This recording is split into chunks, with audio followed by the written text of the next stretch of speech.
Hi, it's Kayla here. I'm glad to have you back to the channel.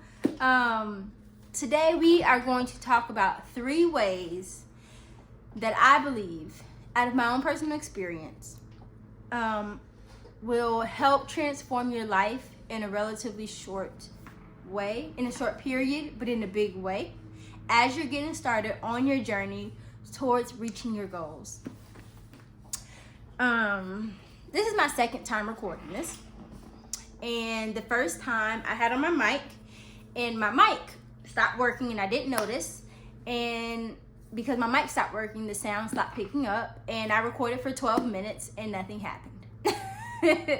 But here I am, take 2. First one is change your language. Change your language. You've heard words are powerful, but today I'm going to put it into a different perspective. If you're a mother, and that's who I'm always speaking to, are the mothers. We have a responsibility to them. And sometimes small things fall through the crack. And those small things are incredibly impactful. I need you to understand that when you're in the grocery store, when you're in the store, when your child asks for something and you say, no, I can't afford it, I need you to understand how we are setting our children up for I don't have life. I'm gonna do a quick little activity with you. So I want you to think about something in the store that you may desire, a purse, a pair of shoes, whatever. I want you to think about that thing, put that image in your mind, and then you're going to say to yourself, I can't afford it. And right after you say that to yourself, you're going to think about what thoughts come right after that. Matter of fact, before we start this, go ahead and go grab a piece of paper and a pen or a marker or a crayon or a color pencil, whatever you got next to you. Eyeliner, pencil, whatever, but participate. So I hope that's not too loud out there. They're mowing the grass. So I want you to say to yourself, I can't afford it. And then I want you to immediately write down all the thoughts that come after. All of them. All right, I'm gonna count to 3 and we're gonna do it. 1, 2, 3.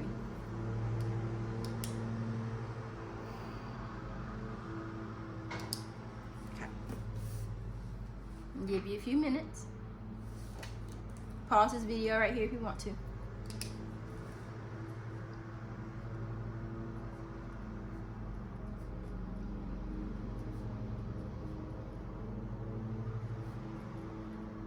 Okay. So I'm going to go out on a limb and say the thoughts that came after that were, I don't know the exact words, but they were probably wrapped in despair, disappointment, scarcity, sadness, guilt, right? Okay, now, the next time I count to 3, you're gonna say to yourself, you're gonna think about that very same thing, and you're gonna say to yourself, how can I afford that? Or you're going to say to yourself, even better, what can I do to afford that? What are some things I can do to afford that? Okay? 1, 2, 3.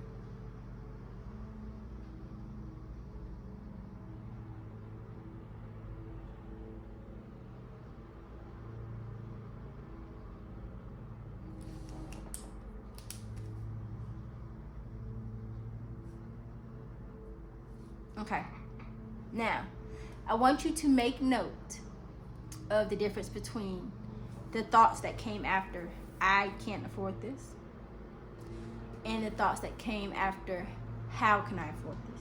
What can I do to afford this? Okay. Now, Some of you, most of you, probably have 9 to 5s. And I want to say, if one of those things were, I can work more hours, or I can work harder, or I can,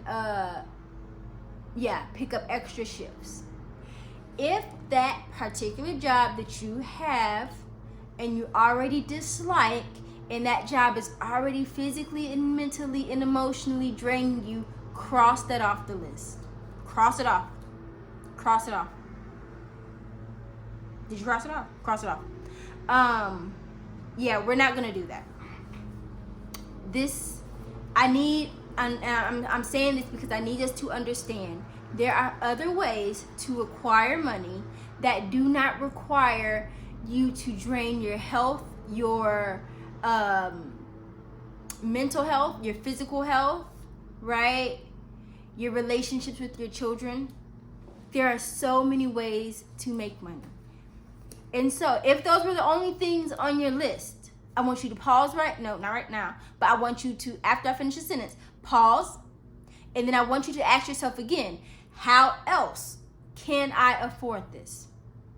Even if they're not things that you're currently doing. If you know that you can make money in real estate, and maybe you've seen a video about a lady who flips mobile homes, right? That's a way you can make money. Just because you don't physically have the knowledge to do it or the experience of doing it does not mean you cannot do it.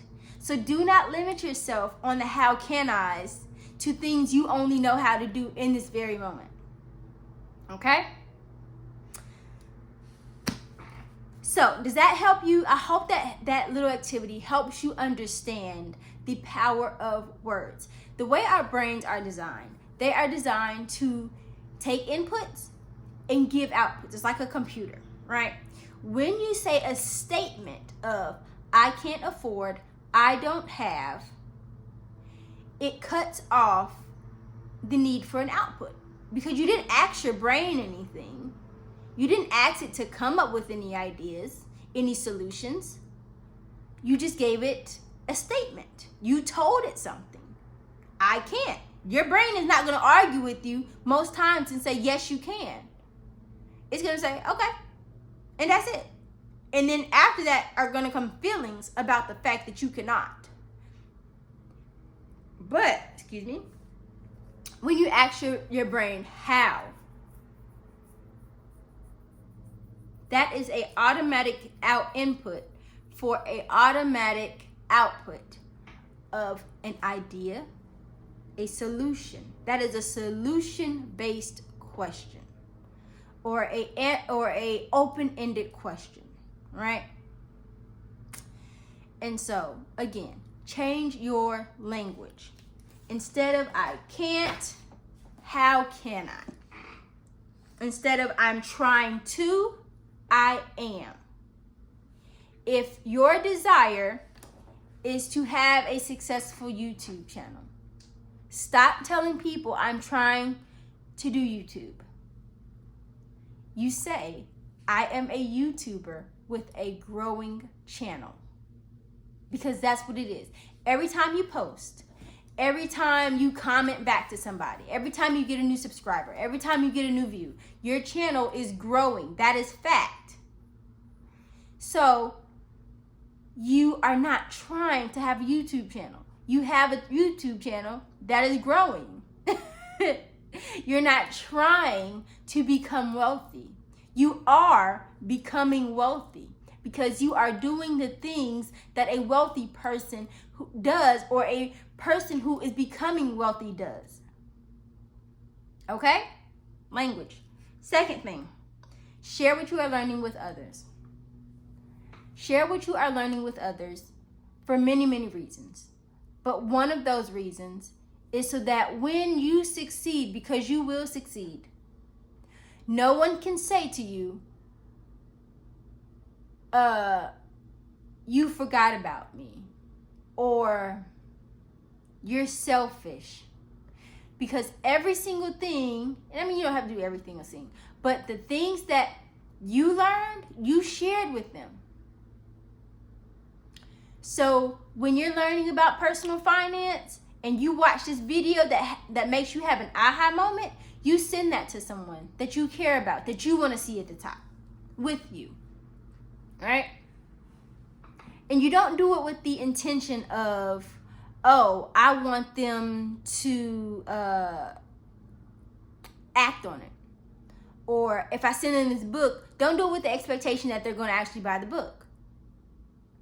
Don't do it with the expectation that they're going to watch the video and do the steps.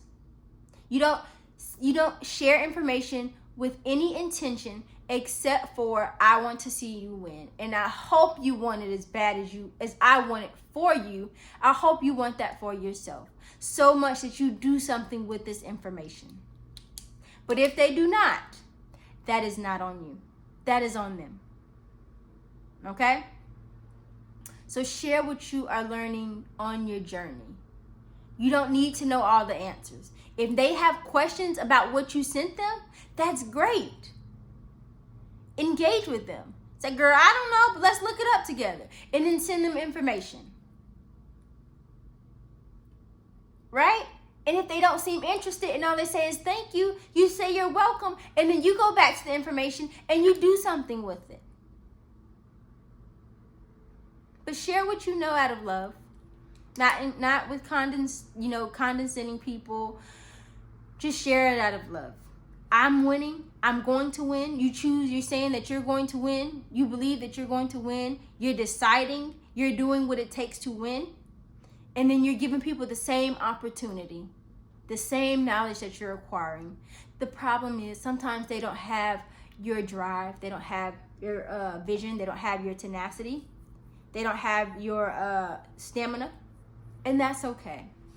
We don't control anyone's destiny but our own.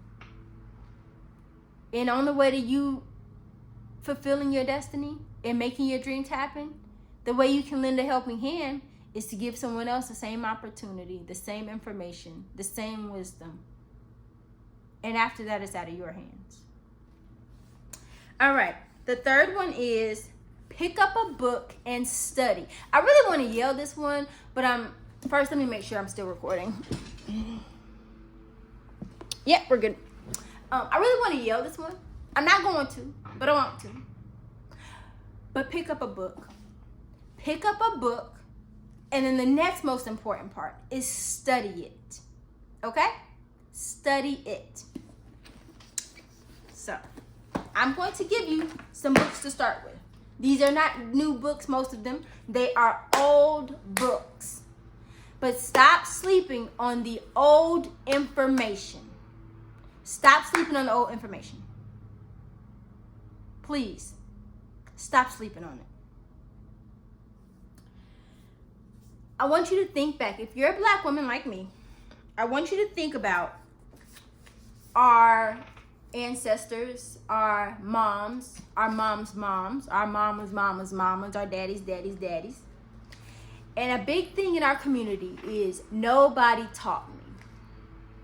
Well, there was a time when our people were not even allowed to teach themselves. They were not allowed to read. They were not allowed to write.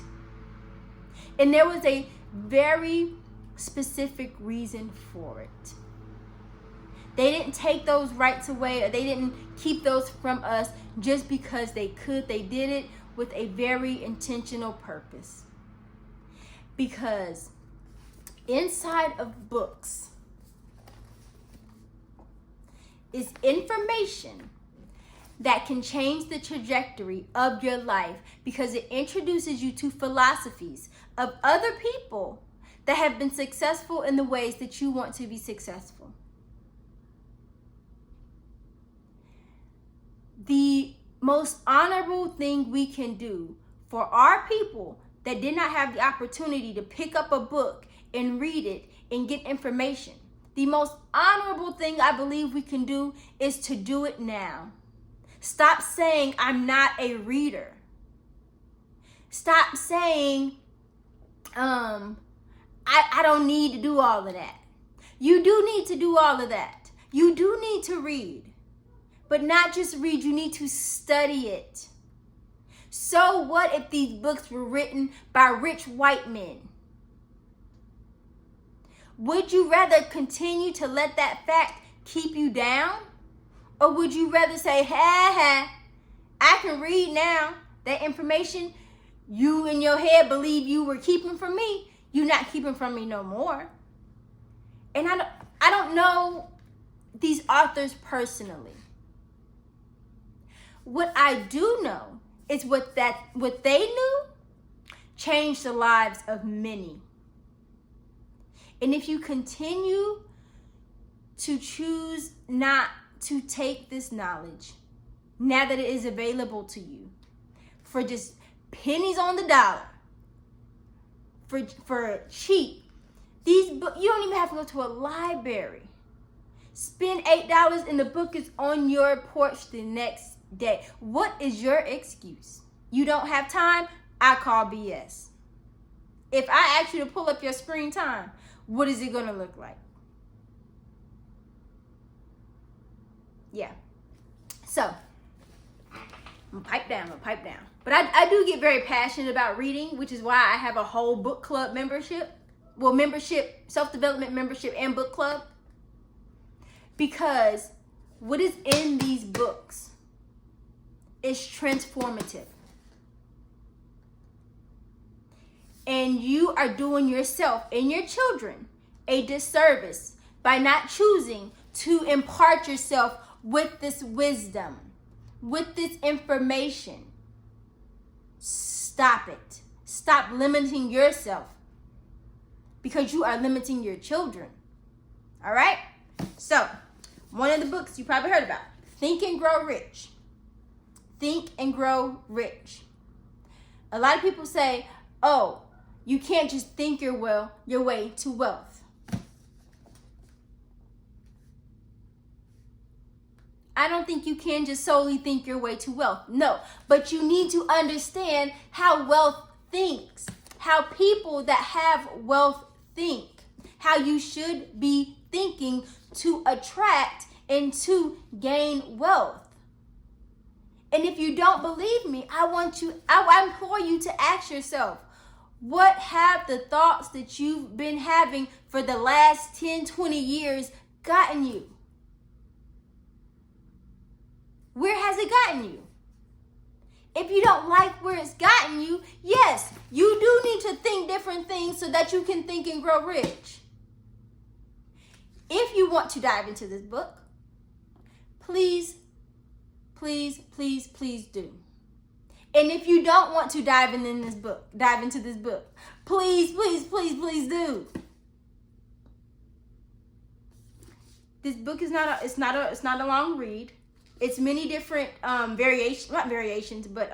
editions of this book. Pick one. This one is a foreword by Russell Brunson. There are plenty on Amazon. Just pick one. Pick the oldest edition, the newest edition, pick one. Read it. And then the next thing you're going to do is study it. You are going to grab a highlighter and a sticky note and a pen or a pencil. And you are going to read these books line by line. You are going to think after each aha moment. You are going to write them aha moments down. And then you are going to go back and you are going to review what this book sparked in you, the ideas it gave you, the reflections that it made you reflect on.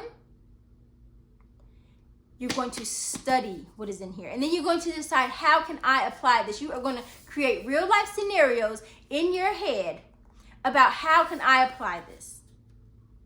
If this book or whatever book you read says to start giving 10% of your income, and you're like, I can't give 10%.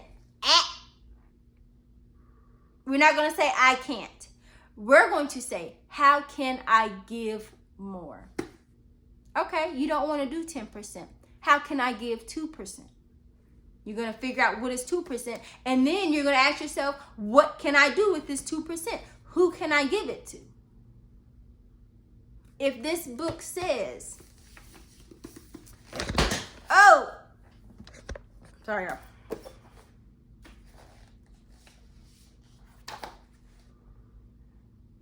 where and how one may find opportunities to accumulate riches. You're going to ask yourself that very question. Where and how can I accumulate riches? And then when those ideas pop up in your head, you're going to write them down. And then you're going to find one or two things to act on. If you know somebody that does real estate, you're going to hit them up and you're going to say, hey, can you tell me how you accumulated your wealth in real estate? How did you get your start in real estate? And if they say, oh, I invested $10,000 into a business or into not residential, a building or into a single family home, you're not going to stop there. You're not going to say, oh, I don't have $10,000. So then you're going to tune out everything that person just told you. You're going to say, okay, just $10,000? Yes, you're going to say just $10,000. You're not going to say $10,000 is a lot of money. Nope. You're going to say just $10,000. And then you're going to say, how can I create an additional $10,000 or $5,000 or $1,000, right?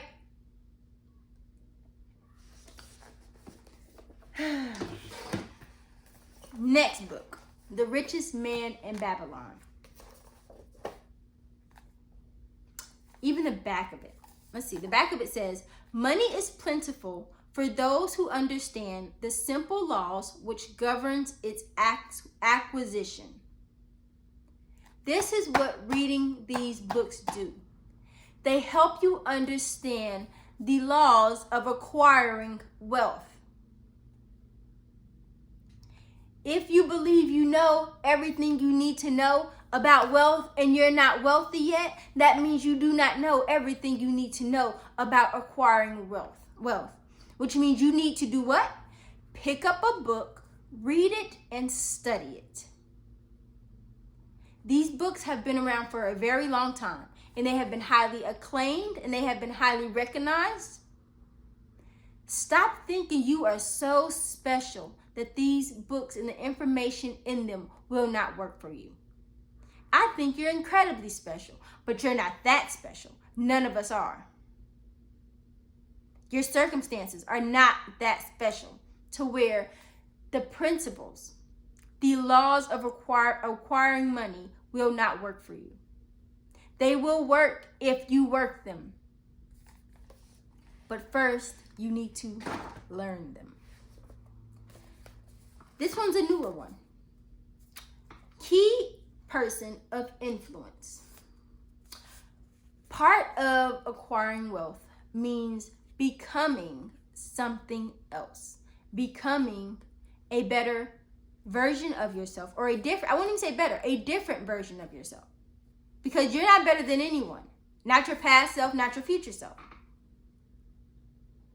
But you do need to become a different version of yourself in order to have different results. This particular book I love because it's a 5-step method to becoming one of the most highly valued and highly paid people in your industry.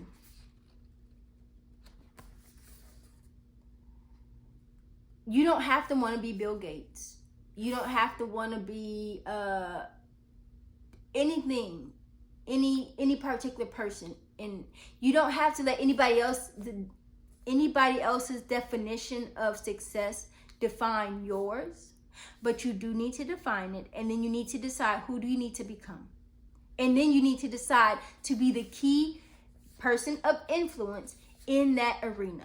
That does not mean you are going to be better than everybody else. It means you are going to have the traits, the qualities of a key person. Because a key person is a wealthy person, is a creative person. A key person is a lot of things, and you want to strive to be a key person. Because the more people you can influence, the more people you can impact, the more people you can help, and the more money you make. And then Rich Dad, Poor Dad. This is a good one. This is a good one. They're all good ones. But I love this book, and I slept on this book for a very, very, very, very, very long time. Very long time. But when I finally read it, I haven't marked this one up because this one's the library version. I actually have my own. But, well, not a library version, but this is the one I like let other people read that I have. I call it my library because I do have a library of books. But yeah, you need to read this book. You need to read this book. Read the book. I will be doing some detailed reviews of these books, but the most important part I'm going to be doing in the book club is we're actually going to dissect these books. I'm going to create study guides to help you actually study these books and figure out how do you apply these books? How do these principles apply to you? Meaning helping you identify what needs to actually be altered and changed in your life based upon the key principles of these books. So if you want to join the book club, right now we're on Facebook. Go over to Facebook and search She Can Build Wealth Community and Book Club. Request to join. I will add you, and yeah, every Wednesday I do a book club, one book of the month. I've been kind of toying with it if I want to do a paid version of the book club where I actually send you the book each month. It would be under $100 each month.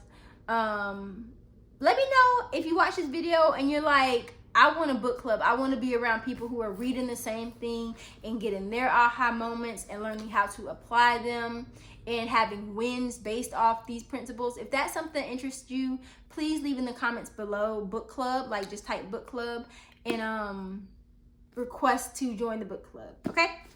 But yeah, I'm going to end this here, guys. But to recap, change your language, pick up a book, and share what you're learning. And then keep doing it. Do not stop learning. Do not stop sharing. And do not stop being mindful of your language. Okay? And then I want you to come back in 30 days after you have consistently read, after you have consistently shared, and after you have consistently changed your language. And tell me what things are looking like for you, okay? All right, everyone. Thank you all for watching. I'm going to go now. Bye.